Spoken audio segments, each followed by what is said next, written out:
ស្វាគមន៍បងប្អូនទាំងអស់គ្នាមកកាន់ vlog ទៅដំណើរកំសាន្តនៅជីផាកជាមួយនឹងគ្រួសារខ្ញុំហើយបន្តជីផាកលើកនេះអ្នកទាំងអស់គ្នាខ្ញុំនឹងទុកជីផាកនៅក្នុងលីសកន្លែងដែលខ្ញុំជិះទៅបំផុតទោះជាថ្ងៃដែលខ្ញុំទៅហ្នឹងមានបញ្ហាទឹកឡើងជាមួយនឹងព្យុះដែលកើតឡើងនៅជីផាកក៏ដោយគោលបំណងនៃការបង្ហាញវីដេអូទាំងអស់នេះ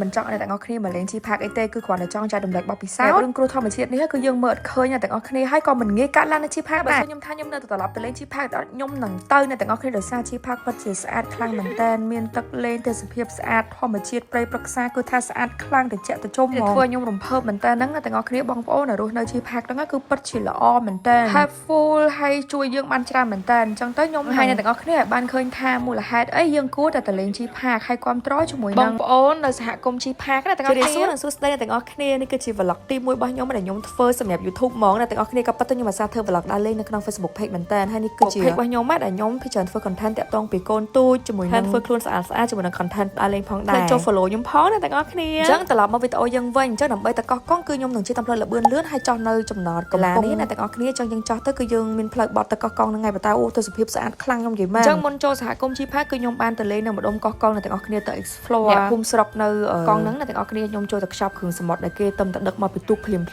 មីដែល fresh ហ្មងអ្នកទាំងអស់គ្នាទៅញ៉ាំជីផាកដោយសារនេះគឺជាលើកដំបូងដែលពួកខ្ញុំបានទៅជីផាកខ្ញុំអត់គិតថានៅជីផាកមានអីលក់ច្រើនហើយក៏ប៉ុន្តែអ្នកទាំងអស់គ្នាបាច់ខ្ចប់អីពីក្រៅមកក៏បានដែរនៅជីផាកសបោអីទិញណាស់នេះគឺខ្ញុំជីហ្នឹងគឺកំពុងតែផ្លូវចូលណាអ្នកទាំងអស់គ្នាហើយបើសួរថាផ្លូវពិបាកជីអត់ពិបាកជីទេផ្លូវគឺស្អាតមែនតើអានេះគឺផ្លូវដែលយើងចូលពីផ្លូវធំចូលទៅតាមផ្លូវក្នុងដើម្បីជិះទៅដល់សាឡាងដែលយើងឆ្លងទៅជីផាកក្រៅអត់ដូរទេស្អាតណាស់ខ្ញុំនិយាយមែននេះគឺពួកខ្ញុំជិះទៅដល់កន្លែងដែលពួកយើងត្រូ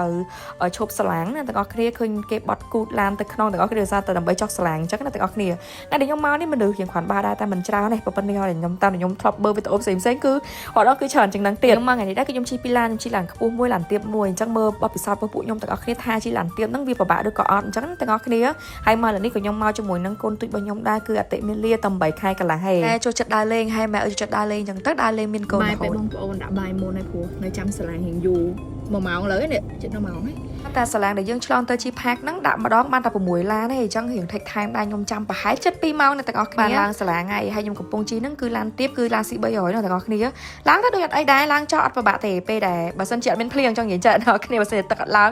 គឺឡើងចោលអត់ពិបាកហើយក៏អត់មានទៅដែរចឹងអ្នកគ្នាតែមានឡានទាបអីអាចជិះបានកុំឲ្យតែឡានដែលអ្នកគ្នាមានលិបឬក៏ឡានដែលរៀងទាបខ្លាំងដូចជាឡានខ្ញុំអីហ្នឹងគឺយកទៅគឺត្រូវប៉ាន់កន្លែងនេះគឺកន្លែងយើងឡើងទៅខាងដីជីផាករៀងខ្ពស់បន្តិចតែបងគាត់ស្រេដាក់ឈើដាក់អីយើងមកឆ្ងាញ់ហើយអ្នកគ្នាដល់ទឹកដីជីផាកភ្លាមចាគឺអត់រងចាំយូរទេទៅញ៉ាំបាយអ្នកភូមិខ្ញុំនិយាយមែនអ្នកគ្នាមកគួរតែញ៉ាំបាយរបស់អ្នកភូមិឆ្ងាញ់ណាស់ខ្ញុំនិយាយមែនចូលចិត្ត explore បែបអញ្ចឹងផងហើយទៅអង្គុយនៅក្នុងផ្ទះអ្នកភូមិញ៉ាំហ្មងនិយាយទៅគឺពេលអ្នកគ្នាដល់កន្លែងផែគេហ្នឹងគឺមានផ្ទះអ្នកភូមិគេលក់ជុំវិញហ្នឹងហើយស្អីក៏មានលក់ដែរនិយាយទៅអ្នកគ្នាដូចខ្ញុំប្រាប់ចឹងហ្នឹងបាច់ខ្ចប់អីមកពីនោះមកទេទាំងប៊ីយ៉ាទាំងអីប៊ីយ៉ាមកអីក៏មានដែរខ្ញុំចង់និយាយអញ្ចឹងម្ដងនេះគឺមានគ្រប់សពបែបយ៉ាងមីឆាម្ហូបអាហាររបរប្រើអីគឺមានទាំងអស់ហើយខ្ញុំញ៉ាំម្ហូបបែបដូចធ្វើនៅផ្ទះចឹងអ្នកគ្នាផាខ្ជូតណាស់កូនខ្ញុំនេះដើរពេញភូមិអ្នកភូមិគេពោដើរពេញភូមិនិយាយទៅគឺអ្នកភូមិជីផាក៏ខ្ញុំស្រឡាញ់មែនតើគាត់ take care គាត់ស្រឡាញ់យើងគាត់មិនទៅដូចគាត់មានអារម្មណ៍គ្រួសារតែមួយអ្នកគ្នាយកខ្ញុំនិយាយអត់ពេលដែលមានបញ្ហាលេខទឹកលេខអីហ្នឹងក៏ពួកគាត់ជួយខ្ញុំបានទៅពួកខ្ញុំញ៉ាំបាយញ៉ាំអី explore នៅម្ដុំផែហ្នឹងហើយគឺពួកខ្ញុំចាប់ផ្ដើមជិះទៅតែពួកខ្ញុំមកពីផែហ្នឹងទៅដល់តែខ្ញុំប្រហែលជាជិះប្រហែលជា5-10នាទីដែរអ្នកទាំងអស់គ្នាសម្រាប់ផ្លូវខែបើសិនជាអត់មានភ្លៀងទេគឺស្រួលជិះហ่ะគឺផ្លូវស្មើស្អាតអញ្ចឹងដូចខ្ញុំប្រាប់ទាំងអស់គ្នាអញ្ចឹងបើឡានយើងទៀបមុំអីជិះបានអត់អីទេជិះស្រួលអ្នកគ្នាបើតែបើសិនជាខែភ្លៀងយើងគួរណាតារៀងប្រយ័ត្នប្រយែងហើយបើសួរខែភ្លៀងឡានទៀបជិះកើតអត់ជិះកើតប៉ុន្តែអ្នកគ្នាមើលហងបើសិនជាភ្លៀងខ្លាំងពេកយើងកុំបន្ថយអីដូចថ្ងៃដែលខ្ញុំទៅនេះអ្នកគ្នាថ្ងៃទី1គឺថាអូសាឡាល្អអីល្អមែនតើគ្រាន់តែទៅគឺស្អាតបងប្អូនទាំងអស់គ្នាបើផ្លូវរៀងចុះរៀងជ្រៅចាប់ផ្ដើមរៀងក្លុកប៉ុន្តែនៅតែជិះបានធម្មតាអញ្ចឹងថ្ងៃទី1ហើយដល់ពេលខ្ញុំទៅមើលវីដេអូថ្ងៃទី2វិញគឺខ្ញុំចាអត់នឹកស្មានដល់អ្នកគ្នាខ្ញុំជិះប្រហែលជា5-10នាទីពួកខ្ញុំមកដល់តែអ្នកគ្នានិស័យមកបែប modern ហើយទៅមុខមាត់ទឹកគឺស្អាតមែនតើប៉ុន្តែតាទឹកឡើងថ្ងៃមុនហ្នឹងកន្លែងរបស់គាត់ក៏ត្រូវមានពេលដើម្បី renovate ឡើងវិញដែរអញ្ចឹងពេលដែលគាត់ renovate ហើយគឺខ្ញុំនឹង shout out កន្លែងគាត់ឲ្យបងប្អូនបានស្គាល់យ៉ាងគេគឺ service ខាងគាត់និយាយទៅមាន free cafe free breakfast ឲ្យយើងហើយអាគារឬក៏សំណង់ហ្នឹងគឺឡើងថ្មីជ្រើងស្អាតមែនតើទឹកនេះគឺទឹកហូរពីភ្នំមកទាំងអស់គ្នាត្រជាក់ស្រួលមែនតើតែទឹកហូរហ្នឹងក៏បើខ្ញុំចូលទៅលេងទឹកហ្មងហ្នឹងក៏វាអត់សូវជ្រៅខ្លាំងដែរមកល្មមដែលយើងលេងបានហើយអ្នកគ្នាបាច់បារម្ភទេបើសិនជាមានភ្លៀងមានអីខាងបងអូតែហ្នឹងគឺគាត់នឹងអត់ឲ្យយើងលេងទេអញ្ចឹងពួកខ្ញុំមកដល់ភ្លាមហ្នឹងគឺចាប់ផ្ដើមរៀបពងទឹកពងអីដូរកៅអៅឲ្យកូនទៅលេងទឹកហើយអ្នកគ្នាឃើញប្តីពុនខ្ញុំឈៀលអត់និយាយទៅកូនខ្ញុំត្រូវឲ្យលេងទឹកគឺលេងទឹកត្រូវហាក្តៅហ្មងដោយសារខ្ញុំអត់ចង់ថ្នមគាត់ពេកចង់ឲ្យគាត់របៀបថាប៉ះទឹកប៉ះអីចឹងទៅគាត់អត់ងាយឈឺទេអ្នកទាំងអស់គ្នាហ្នឹងហើយបើនិយាយ បទៅសុភាពគឺថាស្អាតមែនតើលឺសលេងទឹកហូរសលេងសัตว์យំអូយ relax ណាស់បងប្អូនអូយយកទៅប្រាប់បងប្អូនរហូតចង់គឺអ្នកគ្នាត្រូវតែមកជីផាក់ម្ដងឲ្យបានស្អាត fresh មានរបស់ញ៉ាំស្រួលប្រជាជនល្អអូយថាប្រជាជនអ្នកស្រុកអ្នកភូមិហ្នឹងគឺថា take care ស្រឡាញ់យើងខ្លាំងមែនតើវាថាទឹកត្រជាក់ស្រួលមែនតើនិយាយទៅលេងទឹកលេងអីមួយកូនមកសធូដែរអ្នកទាំងអស់គ្នាពួកខ្ញុំបានដូរអាវដើម្បីទៅថតនៅម្ដុំមកតែថ្ងៃស្អាតខ្លាំងណាបងប្អូនអើយចាគេមានចការពាក់ couple ជាមួយកូនគេអីចឹងណាតែមកជីផាក់នេះបើសិនជាភ្លៀងល្មមអីគូស្អាតនិយាយទៅអត់មានអីហ្មងអ្នកទាំងអស់គ្នាគឺស្រួលទៅស្រួលអីហ្មងអ្នកទាំងអស់គ្នាប៉ុន្តែខ្ញុំសយមែនតើទៅចាំថ្ងៃដែលភ្លៀងខ្លាំងប្រទេសជិតខាងរបស់យើងកំពុងតែមានព្យុះចឹងយើងតិចច្រើនវាមាន effect ដែរអញ្ចឹងធម្មជាតិចេះគឺយើងអត់អាចរំពឹងទុកមុនឬក៏យើងដឹងមុនទេខ្ញុំដឹងនៅជីផាក់តាំងពីដើមមកគឺអត់ដែលមានបញ្ហាអញ្ចឹងណាទាំងអស់គ្នាតំតែមានអញ្ចឹងណាអ្នកគេបតែថាក្រោយប្រកាសជាអត់អីទេឬក៏យើងអាចទៅកិច្ចខែភ្លៀងឬក៏ខែដែលមានព្យុះអីចឹងណាទាំងអស់គ្នាគឺល្អហ្មងមែនតើស្អាតមែនតើហើយក៏មាន activity លេងច្រើនដែរដូចជាតាមខ្ញុំ research មើលមានដូចជាទឹកជ្រោះហើយមាន activity ច្រើនទៀតដែលសារតែថ្ងៃដែលខ្ញុំទៅគឺខ្ញុំឃើញមានបងប្អូនរបៀបថាបរទេសរបស់យើងគាត់ជិះគោយន្តមកដើរលេងណាទាំងអស់គ្នាទៅគឺមានសម្បូរ activity តែដែលសារតែខ្ញុំអត់បានទៅបានច្រើនទេដែលសារតែថ្ងៃដែលខ្ញុំទៅត្រូវមានភ្លៀងអញ្ចឹងណាថ្ងៃយើងបានទៅចំខែប្រាំងឬក៏ខែធ្លាក់ខ្យល់អីត្រូវប៉ាន់ស្អាតខ្លាំងមែនតើហ្មងឬក៏ខែភ្លៀងតិចតួចអីអីទេកុំឲ្យតែដូចថ្ងៃដែលខ្ញុំទៅអញ្ចឹងនៅ resort នៅតែនៅម្ដុំជីផាំងហ្នឹងគឺគេនឹងមានសាច់អាំងសាច់អីឲ្យយើងអញ្ចឹងអ្នកទាំងអស់គ្នាមិនបាច់ខ្ចប់អីមកញ៉ាំក៏បានដែរដោយសារពួកខ្ញុំចង់ញ៉ាំគ្រឿងសមុទ្រផងហើយពួកខ្ញុំអត់ដឹងផងក៏ខំខ្ចប់អីមកក៏ប៉ុន្តែមែនតើនៅម្ដុំនេះស្អីក៏មានដែរសាច់គោអីនេះអញ្ចឹងគឺខាងបង resort ហ្នឹងគាត់ឲ្យរៀបចំឲ្យចាមានសវិក្នុងការអាំងសាច់ឲ្យយើងផ្ទាល់តែម្ដងតែខ្ញុំគេចង់អាំងសាច់ថតបែប relax ស្អាតអញ្ចឹងណាចូលមកទៅដើមគេអាំងដែរអ្នកទាំងអស់គ្នាទៅ relax ខ្លាំងហ្មងជាមួយអ្នកនេះស្ដាប់សលេងផ្ទាល់ណា Nha. Nhà có xẻo mà xì.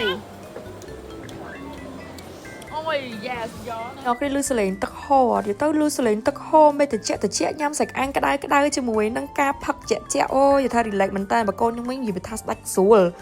្រួលខ្លាំងហ្មងអ្នកគ្នាដេករឹងដេកអីចឹងទៅម៉ែrelax អញ្ចឹងទៅស្ដាប់សលេងទឹកហូរទឹកអីចឹងណាទាំងអស់គ្នាពួកខ្ញុំអង្គុយ enjoy និយាយនេះនិយាយនោះទៅគឺដូចខ្ញុំនិយាយទស្សនភាពម្ចាស់អីរណាបានបងប្អូនទាំងអស់គ្នាអើយនិយាយមែន love តែម្ដងបងប្អូនគួរតែមកជីផាក់ឲ្យបានម្ដងហើយក្រោយពីការ enjoy អីហើយពួកខ្ញុំចូលមកបន្ទប់គេងហើយលៀនកំ10កកកូនដាក់ឲ្យកូនគេងអញ្ចឹងណាជីវិតដើរលេងមានកូនទូចអញ្ចឹងណាទាំងអស់គ្នាហត់ក៏ហត់សប្បាយក៏សប្បាយប៉ុន្តែកូនខ្ញុំស្រួលណាស់អ្នកគ្នាដែលស្គាល់កូនខ្ញុំនៅក្រៅគឺដឹងហើយណាគេក៏តាមអ្នកភូមិក៏តាមណាយទៅដេកស្រួលដើរអត់ចេះកិច្ចកុកអញញ៉ៃច្រើនដឹងតែពីមុំ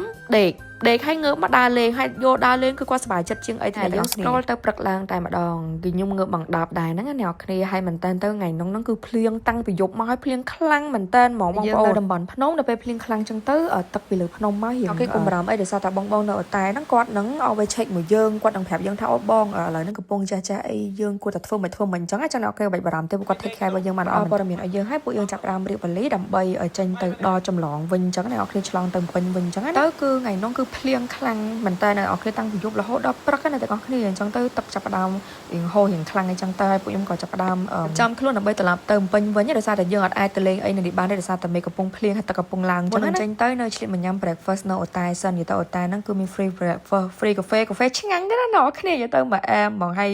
យពេលនេះគឺទឹកអីហ្នឹងអត់ទាន់ឡើងខ្លាំងទេអញ្ចឹងពួកខ្ញុំឈៀលតិចហើយបានពួកខ្ញុំត្រឡប់ទៅវិញអញ្ចឹងណាទាំងអស់គ្នាខ្ញុំឡើងឡានដើម្បីឆ្លងទៅដល់ហើយខ្ញុំក៏ប្រាប់អ្នកទាំងអស់គ្នាបើសិនជាភ្លៀងដូចតែខ្ញុំប្រាប់អ្នកទាំងអស់គ្នាហ្នឹងតើផ្លូវនៅជីផាកមិនដែរផ្លូវនៅតែជីបានអ្នកទាំងអស់គ្នាឬក៏កន្លែងខ្លះមានកលុកមានអីទៅយើងរៀងកិច្ចទៅបើសិនជាយើងជិះឡានទៀបអញ្ចឹងណាបើសិនជាអ្នកគ្នាមកចង់ស្រួលហ្មងគឺយើងជិះឡានខ្ពស់បើតាឡានទៀបក៏ជិះបានដូចគ្នាដែរបើតាទៀបល្មមមិនទៀបខ្លាំងពេកណាទាំងអស់គ្នាចឹងបើសិនជាភ្លៀងខែភ្លៀងល្មមឬក៏ភ្លៀងតិចអីអត់អីទេនៅជីផាកគឺស្រួលនៅមែនតើស្រួលជិះស្រួលនៅមែនតើក្រោយពីខ្ញុំជិះទៅដល់ហើយគឺពេលហ្នឹងដោយសារតែ